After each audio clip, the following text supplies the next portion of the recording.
열왕기상 22장 37절부터 읽을까요? 이제 아합이 죽었고 아합이 죽었을 때 하나님이 나봇의 나봇의 죽음을 통해 말씀하셨던 예언이 그대로 이제 이루어지게 됩니다. 22장 37절의 말씀입니다. 왕이 이미 죽음에 그의 시체를 메어 사마리아에 이르러 왕을 사마리아에 장사하니라. 그 병거를 사마리아 못에서 씻음에 개들이 그의 피를 핥았으니 여호와께서 하신 말씀과 같이 되었더라. 거기는 창기들이 목욕하는 곳이었더라. 아합의 남은 행적과 그가 행한 모든 일과 그가 건축한 상하궁과 그가 건축한 모든 성읍은 이스라엘 왕 역대 지략에 기록되지 아니하였느냐. 아합이 그의 조상들과 함께 잠에 그의 아들 아하시아가 대신하여 왕이 되니라. 이스라엘의 아합 왕 제4년에 아사의 아들 여호사밧이 유다의 왕이 되니 여호사밧이 왕이 될 때 나이가 35세라. 예루살렘에서 25년 동안 다스리니라. 그의 어머니의 이름은 아수바라 실히의 딸이더라. 여호사밧이 그의 아버지 아사의 모든 길로 행하며 돌이키지 아니하고 여호와 앞에서 정직히 행하였으나 산당은 패하지 아니하였으므로 백성이 아직도 산당에서 제사를 드리며 분향하였더라. 여호사밧이 이스라엘의 왕과 더불어 화평하니라. 아사의 아들 여호사밧 이야기가 나오죠. 이 아사에 대해서는 15장 9절 이하에 기록되어 있습니다. 그는 선한 왕이었다. 하나님 잘 섬겼다. 이제 그런 평가를 하죠. 다만 한 가지 단점은 산당을 없애지 못했다 하는 것입니다. 그만큼 이 산당은 굉장히 뿌리 깊은 우상 숭배의 근원지였다고 말씀을 드렸어요. 아사뿐 아니라 그의 아들 여호사밧 역시 하나님 앞에 선한 왕이었음에도 불구하고 여전히 산당은 없애지 못하고 있었습니다. 다만 이 두 왕들이 계속 남왕국 유다에서는 계속 선한 왕들이 일어났기 때문에 산당을 없애지 못했음에도 불구하고 아직 유다는 이제 평안하죠. 자, 그래서 여기 나오는 여호사밧이 하나님 앞에 선한 왕이었다라고 하는 것을 기억하는 게 중요하겠습니다. 45절입니다.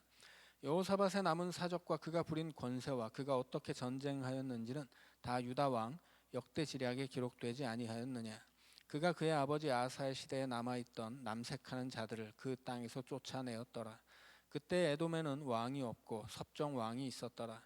여호사밧이 다시스의 선박을 제주하고 오빌로 금을 구하러 보내려 하였더니 그 배가 에시온 게벨에서 파선하였으므로 가지 못하게 되매 아합의 아들 아하시아가 여호사밧에게 이르되 내 종으로 당신의 종과 함께 배에 가게 하라 하나 여호사밧이 허락하지 아니하였더라.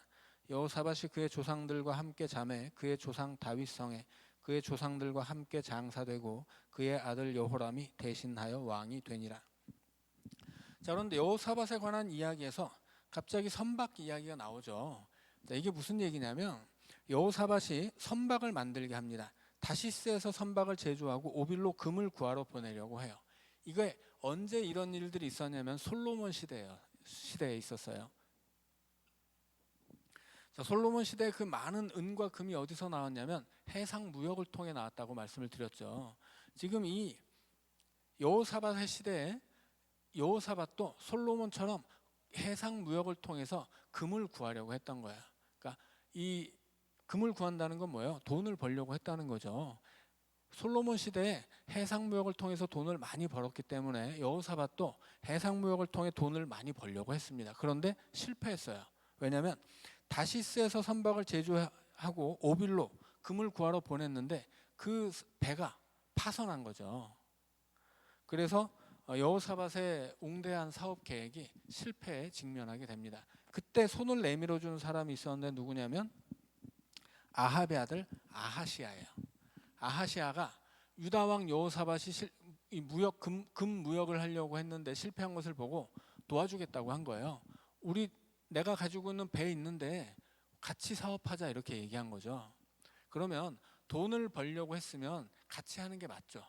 이건 도움의 손길을 내밀어 준 거거든요. 그러나 여호사밧이 허락하지 않죠. 이게 무슨 얘기를 하는 거예요? 여호사밧은 하나님을 잘 섬기는 선한 왕입니다. 근데 아합의 아들 아하시아는 어떤 왕이에요? 그 아버지와 똑같은 왕이에요. 악한 왕이죠.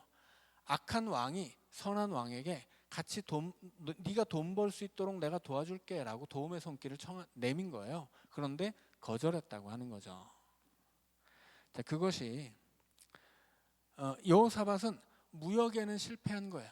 그런데 그러니까 사업에는 실패했지만 그러나 반대편에서 영적인 신앙적으로는 성공을 한 겁니다. 그것을 거절함으로써. 그러니까 단순히 돈을 버는 것만이 전부였으면 이 북왕국 이스라엘의 악한 왕의 손을 잡았어야 되는데 그 손을 잡지 않았다는 거예요.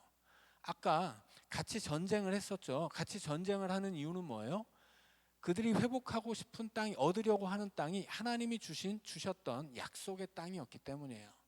약속의 땅을 회복하는 데 있어서는 힘을 합쳐요. 그러나 단순히 돈을 버는 것에 있어서는 힘을 합칠 수 없는 거예요.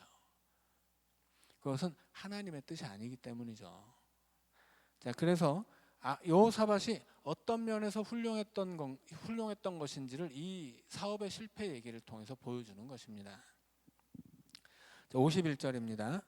유다의 여호사밧 왕 제17년에 아합의 아들 아하시아가 사마리아에서 이스라엘의 왕이 되어 2년 동안 이스라엘을 다스리니라. 그가 여호와 앞에서 악을 행하여 그의 아버지의 길과 그의 어머니의 길과 이스라엘에게 범죄하게 한 느밧의 아들 여로보암의 길로 행하며 바알을 섬겨 그에게 예배하며 이스라엘의 하나님 여호와를 노하시게 하기를 그의 아버지의 온갖 행위같이 하였더라. 자, 아하시아는 그렇게 아합과 똑같은 왕이었기 때문에 앞에서 이 여호사밧이 아합의 도움의 손길을 거절했다 하는 것입니다. 자, 여기까지가 이제 열왕기 상의 이야기입니다. 이제 넘어가면 열왕기 하의 이야기죠. 열왕기 하는 이제 엘리사의 이야기를 정리하고 엘리야의 이야기를 정리하고 엘리사의 시대로 이제 넘어가면서 시작합니다. 열왕기 하 1장입니다. 아합이 죽은 후에 모압이 이스라엘을 배반하였더라. 아하시아가 사마리아에 있는 그의 다락 난간에서 떨어져 병들매 사자를 보내며 그들에게 이르되 가서 에그론의 신 바알세불에게 이 병이 낫겠나 물어보라 하니라. 여호와의 사자가 디셉 사람 엘리야에게 이르되 너는 일어나 올라가서 사마리아 왕의 사자를 만나 그에게 이르기를 이스라엘의 하나님이 없어서 너희가 에그론의 신 바알세불에게 물으러 가느냐. 그러므로 여호와의 말씀이 네가 올라간 침상에서 내려오지 못할지라 네가 반드시 죽으리라 하셨다 하라. 엘리야가 이에 가니라. 사자들이 왕에게 돌아오니 왕이 그들에게 이르되 너희는 어찌하여 돌아왔느냐 하니 그들이 말하되 한 사람이 올라와서 우리를 만나 이르되 너희는 너희를 보낸 왕에게로 돌아가서 그에게 고하기를 여호와의 말씀이 이스라엘에게 하나님이 없어서 네가 에그론의 신 바알세불에게 물으려고 보내느냐. 그러므로 네가 올라간 침상에서 내려오지 못할지라 네가 반드시 죽으리라 하셨다 하라 하더이다. 왕이 그들에게 이르되 올라와서 너희를 만나 이 말을 너희에게 한 그 사람은 어떤 사람이더냐. 그들이 그에게 대답하되 그는 털이 많은 사람인데 허리에 가죽띠를 띠었더이다 하니 왕이 이르되 그는 디셉 사람 엘리야로다. 이제 아하시아가 병들어서 바알세불에게 이 병이 낫겠나 물어보러 사람을 보내죠. 이제 하나님이 엘리야를 보내서 야, 하나님이 없어서 네가 바알세불에게 사람을 보내냐? 너 반드시 죽을 것이다 이렇게 이야기하죠. 자, 그 얘기를 들은 이 아하시아가 그런 얘기한 사람이 누구냐 했더니 털이 많은 사람이고 허리에 가죽띠를 띠었다 그렇게 이야기하죠. 털이 많다라는 부분에서 8절에 그 숫자가 붙어 있어요. 이런 걸 이제 관주라고 하는데 그 일을 밑에서 보면 털옷 입은이라고 써 있죠. 그러니까 털이 많은 사람을 털옷 입은 사람으로 번역해도 된다 그런 뜻이에요.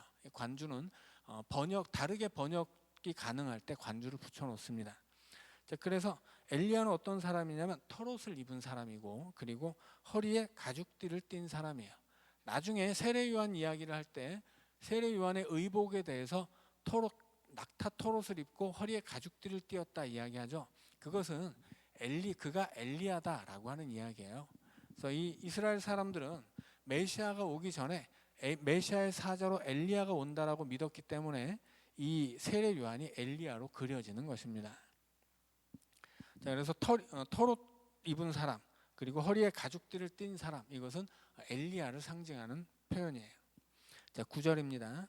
이에 50부장과 그의 군사 50명을 엘리야에게 보내매 그가 엘리야에게로 올라가 본즉 산 꼭대기에 앉아 있는지라. 그가 엘리야에게 이르되 하나님의 사람이여 왕의 말씀이 내려오라 하셨나이다. 엘리야가 50부장에게 대답하여 이르되 내가 만일 하나님의 사람이면 불이 하늘에서 내려와 너와 너의 50명을 살을지로다 하매 불이 곧 하늘에서 내려와 그와 그의 군사 50명을 살랐더라.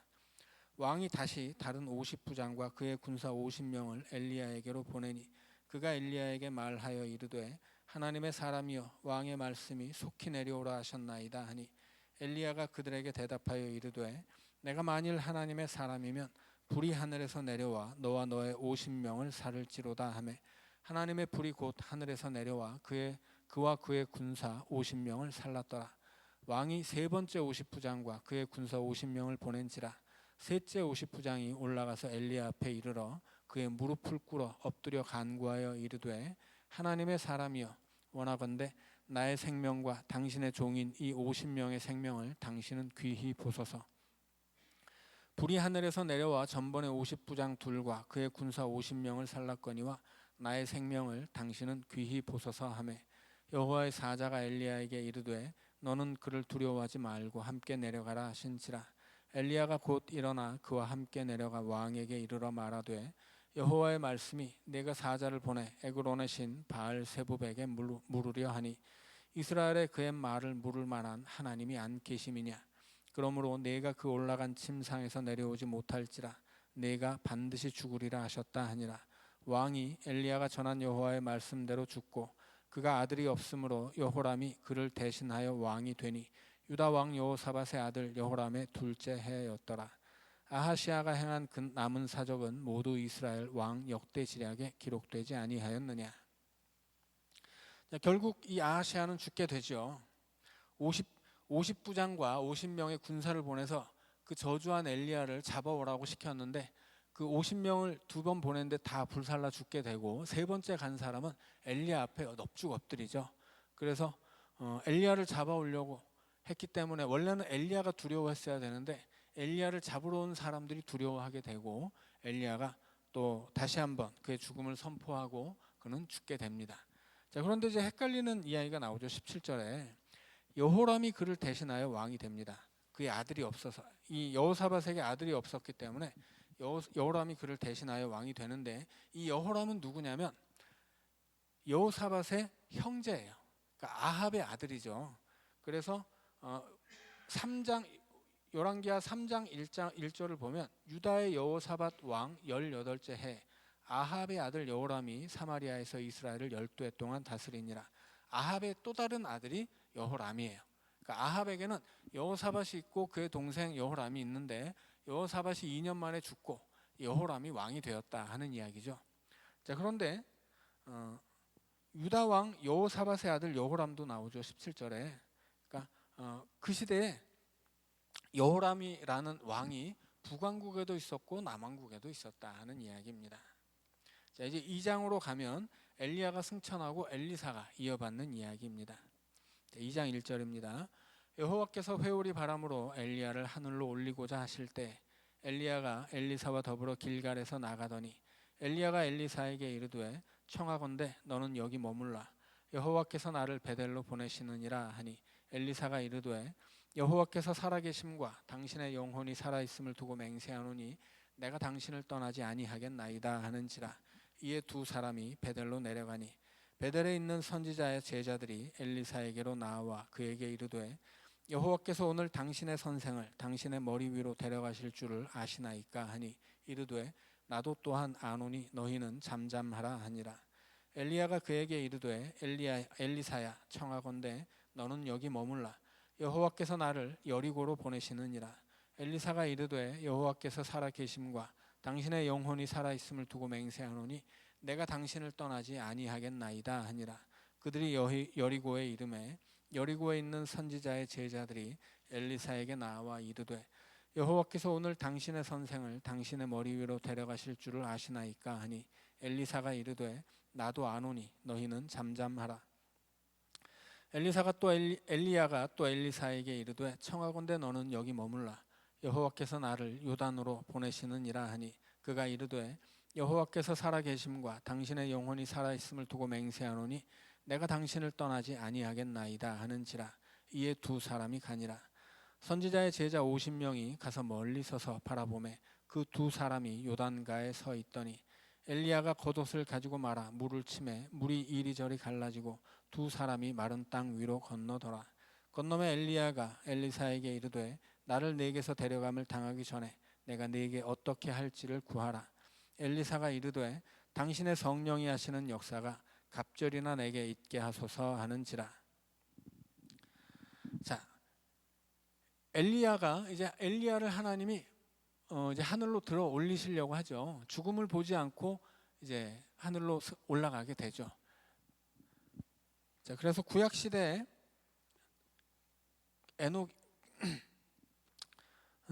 구약 시대에 이제 에녹이었죠. 그 죽음을 보지 않고 이제 올라간 사람이, 그리고 엘리야가 있습니다. 이 유대교에서는 모세도 하나님이 죽지 않고 하늘로 올렸다는 전승이 있어요. 근데 그건 뭐 성경에는 나오지 않는 이야기이기 때문에 뭐 우리는 믿을 필요가 없죠. 아무튼 구약에서는 이 엘리야가 두 번째로 죽음을 보지 않고 이제 하늘로 올려지게 됩니다. 자, 그런데 엘리야가 계속 엘리사를 떨쳐내려고 해요. 길갈에 있다가 베델로 가면서 너 여기 머물러, 난 베델로 가야 돼. 그러니까 또 쫓아오죠. 베델에서도 여리고로 갈 테니까 너 여기 있으라 하는데 또 거절하고 쫓아가요. 그리고 요단강까지 가죠. 그래서 이제 계속 엘리사는 엘리야를 쫓아다닙니다. 그래서 이제 결국은 요단강에서 하나님이 그를 이제 데려가실 텐데 마지막에 엘리야가 묻죠. 네가 나한테 뭐 바라는 거 있느냐? 그랬더니 엘리사가 뭐라고 이야기하냐면 당신의 성령이 하시는 역사가 갑절이나 내게 있게 하소서, 이렇게 이야기합니다. 그래서 이 대목에서 많은 사람들이 오해하는 게 지금 엘리사가 엘리야보다 2배의 능력을 얻기를 원한다, 이렇게 생각을 해요. 이것은 완전히 잘못 생각하는 거예요. 자, 여러분들 이렇게 오늘 오신 보람이 이거 하나만 배워도 충분히 오늘 오신 보람이 있는 것 같습니다. 보통 사람들이 어떻게 생각하냐면 엘리야가 있고 엘리사가 있는데 제자가 스승에게 2배 능력 얻게 해주세요, 이렇게 얘기한 줄 알아요. 근데 그게 아니에요. 갑절의 능력이라고 할 때 갑절이라고 하는 건 뭐냐면 장자의 몫이에요. 이스라엘 집안에서는 아버지가 돌아갔을 때, 지금 엘리야가 승천한다는 건 뭐예요? 죽는다는 얘기죠. 엘리야가 죽음을 보지 않지만 떠나게 되는 거예요. 이것은 곧 죽음과 마찬가지예요. 죽음을 겪지 않고 하늘로 가는 건데, 그때 엘리사가 갑절을 구해요. 갑절을 구하는데, 갑절의 능력을 구하는데 중요한 것은 능력이 아니라 갑절이에요. 엘리야가 욕심이 많아서 당신이 하늘에서 불벼락 내렸는데 나는 2배로 내리게 해주세요, 이런 얘기를 하는 게 아니라는 거예요. 갑절의 능력이라는 건 뭐냐면, 갑절이라는 건 장자에게 주어지는 권리예요. 장자는 누구예요? 아버지를 계승하는 사람이 장자예요. 그래서 갑절의 능력을 구한다는 것은 엘리사가 나는 당신을 계승하는 선지자가 되고 싶습니다라는 뜻이지, 내가 너도 훌륭한 사람이지만 나는 2배로 훌륭하고 싶어, 그런 얘기를 한 게 아니라는 거예요. 그래서 갑절의 능력에서 중요한 것은 능력이 아니고 갑절이에요. 사람들이 이 말씀에서 진짜 어처구니가 없는 것이, 이렇게 사람들은 막 능력 이런 뭐 많으면 좋고 뭐 불을 내렸으면 난 2배로 내리고 뭐 이런 것을 원해. 사람들이 너무 이렇게 2배로 받으면 좋은 그 욕심 때문에 성경에서 막 엘리사가 그렇게 2배 능력을 구한다, 하나님이 2배 능력을 주셨다, 이런 식으로 이 대목을 바라보는데 이건 진짜 어처구니 없는 이야기들이에요. 여기서 엘리야가 이야기하는 것은, 그 갑절이라고 하는 것은 장자의 권리예요. 장자의 권리. 그래서 내가 엘리야라는 위대한 이스라엘 민족사에 남는 그 위대한 선지자를 계승하는 그런 선지자가 되고 싶습니다라고 하는 뜻이에요. 그래서 엘리야를 계승하는 선지자가 되기 때문에 엘리야가 그 겉옷을 벗어서 요단강을 쳤을 때 물이 갈라지죠. 그래서 엘리야가 남겨놓은 그 겉옷을 엘리사가 주워가지고 나중에 요단강을 친단 말이에요. 그때 엘리야와 똑같이 그 물이 갈라지는 역사가 일어나요. 엘리사가 갑절의 능력을 받아서 2배로 갈라지게 한 게 아니죠. 엘리야가 했던 일을 똑같이 하는 사람이 엘리사다라고 하는 걸 보여주는 거예요. 그리고 실제로 엘리야가 했던 많은 기적의 사건들이 엘리사를 통해 그대로 재현되고, 엘리야에게 주셨던 하나님이 3가지 사명이 있죠. 그 3가지 사명 중에 하나는 엘리사에게 기름을 붓는 것인데 2가지는 안 이루어지잖아요. 그것이 엘리사를 통해 이루어진단 말이에요. 그래서 엘리사가 엘리야의 계승자가 되는 거예요. 그리고 갑절이라고 하는 것은 그 엘리야의 장자로서 엘리야를 계승하는 선지자가 되고 싶다라는 이야기지, 두 배의 갑절의 능력을 주세요 그런 얘기가 아니다라고 하는 것입니다. 그래서 갑절 그러면 막 사람들이 저마다 이렇게 다 마음속에 욕심이 있어서 여튼 나는 두 배로 복을 받고 싶은 마음들이 있어서 뭐 갑절 나오면 땡큼 이렇게 갑절의 능력 이렇게 해석하는데, 여기서 갑절이라고 하는 것은 장자의 권리를 얘기하는 것이고, 엘리야를 계승하는 선지자로서 엘리사가 이 스승을 계승하는 장자가 되고 싶다라고 하는 이야기입니다.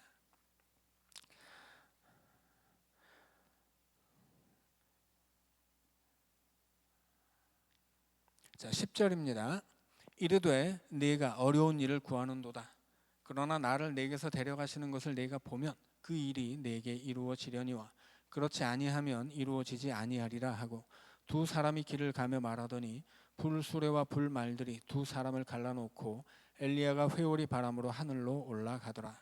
엘리사가 보고 소리 지르되 내 아버지여 내 아버지여 이스라엘의 병거와 금 마병이여 하더니 다시 보이지 아니하는지라. 이에 엘리사가 자기의 옷을 잡아 둘로 찢고 엘리야의 몸에서 떨어진 겉옷을 주워 가지고 돌아와 요단 언덕에 서서 엘리야의 몸에서 떨어진 그의 겉옷을 가지고 물을 치며 이르되 엘리야의 하나님 여호와는 어디 계시니이까 하고 그도 물을 치매 물이 이리저리 갈라지고 엘리사가 건너니라. 엘리야가 말을 남기죠. 내가 하나님이 나를 들어 올리는 것을 보면 네 소원이 이루어질 것이다. 그런데 12절에 보니까 엘리사가 보죠. 자, 그래서 결국은 엘리사는 엘리야를 계승하는 선지자가 됩니다. 그래서 엘리야의 몸에서 떨어진 겉옷을 주워 가지고 와서 요단강을 치니까 엘리야가 했던 대로 똑같이 그 물이 갈라지고 그 물을 건넜다 하는 이야기입니다. 15절입니다. 맞은편 여리고에 있는 선지자의 제자들이 그를 보며 말하기를 엘리야의 성령이 하시는 역사가 엘리사 위에 머물렀다 하고 가서 그에게로 나아가 땅에 엎드려 그에게 경배하고 그에게 이르되 당신의 종들에게 용감한 사람 50명이 있으니 청하건대 그들이 가서 당신의 주인을 찾게 하소서. 염려하건대 여호와의 성령이 그를 들고 가다가 어느 산에나 어느 골짜기에 던지셨을까 하나이다 하니라. 엘리사가 이르되 보내지 말라 하나 무리가 그로 부끄러워하도록 강청함에 보내라 한지라. 그들이 50명을 보냈더니 사흘 동안을 찾되 발견하지 못하고 엘리사가 여리고에 머무는 중에 무리가 그에게 돌아오니 엘리사가 그들에게 이르되 내가 가지 말라고 너희에게 이르지 아니하였느냐 하였더라. 자, 15절에 보니까 이제 엘리야의 성령이 하시는 역사가 엘리사 위에 머물렀다 이렇게 선지자들의 제자들이 이야기하죠. 그게 뭐예요? 엘리사가 엘리야에게 구했던 거죠. 당신의 성령이 하시는 역사가 갑절이나 내게 있게 하소서. 그러니까 당신의 성령이 하시는 역사를 내가 당신의 장자가 되어서 이어받게 하소서 이런 얘기였는데, 이제 엘리야에게 있었던 그 성령이 엘리사에게 임한 것을 그의 제자들이 보았다라고 하죠. 그러니까 이제 엘리사는 엘리야의 정당한 계승자가 된 거예요. 그런데 이제 한 가지 문제가 있죠. 바람이 불과 함께 엘리사를 하늘로 들어 올렸는데 엘리사의 제자들은 엘리사가 하나님 보좌까지 그렇게 들어 올려졌다고 믿을 수는 없었던 거예요. 그래서 이제 이 엘리사가 그게 들어 올려지다가 어딘가로 이렇게 내땡겨졌다 그런 뜻이죠. 그래서 엘리사가 죽었는데 이제 그의 시신을 찾게 해달라 하는 거예요. 그러니까 이제 엘리야가 그렇게 들어 올림을 받았을 때 엘리사가 자기 옷을 찢죠. 이것은 슬픔을 표현하는 일입니다. 그래서 이 엘리야가 떠나는 것이 엘리사에게는 죽음과 같은 거예요. 그래서 마치 이렇게 그 사랑하는 가족이 죽었을 때처럼 옷을 찢는 이 장례를 만난 이제 표현을 한 것인데, 다른 사람들은 그냥 엘리야가 죽었다 생각하고 시신을 찾으려고 하죠. 근데 엘리사가 말려요. 못 찾는다 이거죠. 엘리사는 봤으니까. 그런데 이게 다른 사람들에게는 설명이 안 되는 거예요. 그러니까 이 엘리야가 그렇게 하나님 앞으로 죽음을 보지 않고 들림을 받았다고 하는 것은 그만큼 엘리사가 이야기해도 믿을 수 없을 만큼 신비하고 놀라운 사건이었다라는 것입니다. 그래서 이거는 말로 설명이 안 되는 거예요. 그 시대에는. 그래서 엘리야는 계속 하지 말라고 하는데 그 무리가 부끄러워하도록 강청함에 얼굴 붉힐 때까지 계속 우리가 시신을 찾겠다라고 이야기한 거죠. 왜냐하면 엘리야는 그만큼 위대한 선생님이기 때문이에요. 그 시대 북이스라엘의 모든 선지자들의 우상이 엘리야였던 거예요. 그래서 우리 선생님 돌아가셨는데 우리가 어떻게 시신을 찾지 않냐? 당신이 우리 선생님의 계승자라고 하더라도 이건 있을 수 없는 일이다. 반항한 거죠. 그래서 찾으러 갔지만 결국은 찾지 못했다는 이야기입니다. 19절입니다. 그 성읍 사람들이 엘리사에게 말하되 우리 주인께서 보시는 바와 같이 이 성읍의 위치는 좋으나 물이 나쁨으로 토산이 익지 못하고 떨어지나이다. 엘리사가 이르되 새 그릇에 소금을 담아 내게로 가져오라 하매 곧 가져온지라. 엘리사가 물 근원으로 나아가서 소금을 그 가운데에 던지며 이르되 여호와의 말씀이 내가 이 물을 고쳤으니 이로부터 다시는 죽음이나 열매 맺지 못함이 없을지니라 하셨느니라 하니 그 물이 엘리사가 한 말과 같이 고쳐져서 오늘에 이르렀더라. 엘리사가 거기서 베델로 올라가더니 그가 길에서 올라갈 때에 작은 아이들이 성읍에서 나와 그를 조롱하여 이르되 대머리여 올라가라 대머리여 올라가라 하는지라. 엘리사가 뒤로 돌이켜 그들을 보고 여호와의 이름으로 저주하매 곧 숲풀에서 암곰 둘이 나와서 아이들 중에 42명을 찢었더라. 엘리사가 거기서부터 갈멜산으로 가고 거기서 사마리아로 돌아왔더라. 엘리사가 엘리야를 계승했기 때문에 이제 물에 소금을 던져서 단물을 만드는 기적을 일으키기도 하고 또 엘리사를 조롱하는 대머리에 올라가라. 이스라엘에서 대머리는 조롱의 대상이에요. 이게 그래서 이 선지자가 조롱을 받죠. 근데 왜 조롱하냐면 이것이 단순히 대머리이기 때문만은 아니에요. 그 시대에는 아합 시대부터 북이스라엘이 완전히 타락했기 때문에 하나님의 선지자들을 아이들도 조롱했다고 하는 거예요. 선지자를 조롱하는 그 아이들을 곰이 나와서 찢어버리죠. 그래서 이 엘리사가 엘리야를 계승했다는 것을 이런 기적을 통해서 보여주는 것입니다. 이제 한 가지 재밌는 것을 또 말씀드리자면 엘리사가 여기서 이 물이 좋지 않을 때 어떻게 해결합니까? 소금을 넣은 물을 뿌려서 단물을 만들죠. 이 옛날에 그 로마 교황청에서 성수를 만들 때 지금도 마찬가지예요. 성수를 어떻게 만드냐면 맹물에다가 소금을 넣어요. 그러니까 그 캐톨릭에서 사용하는 성수는 소금물이에요. 우리는 이 세례를 줄 때 그냥 맹물로 하거든요. 근데 거기는 반드시 소금물을 씁니다. 근데 아마도 그 소금물을 넣는 이유는 뭐 이런 어떤 성경 안에서 나오는 이야기들 때문인 것 같아요. 소금이라고 하는 것이 여러 경우에 이렇게 좋은 용도로 이제 쓰였기 때문인데 이게 실제적으로 중세 시대에 소금물을 성수로 사용할 때 진짜 효과가 좋았어요. 왜 그러냐면 옛날에는 소금이 굉장히 귀했잖아요. 동서를 막론하고 옛날에는 소금이 귀합니다.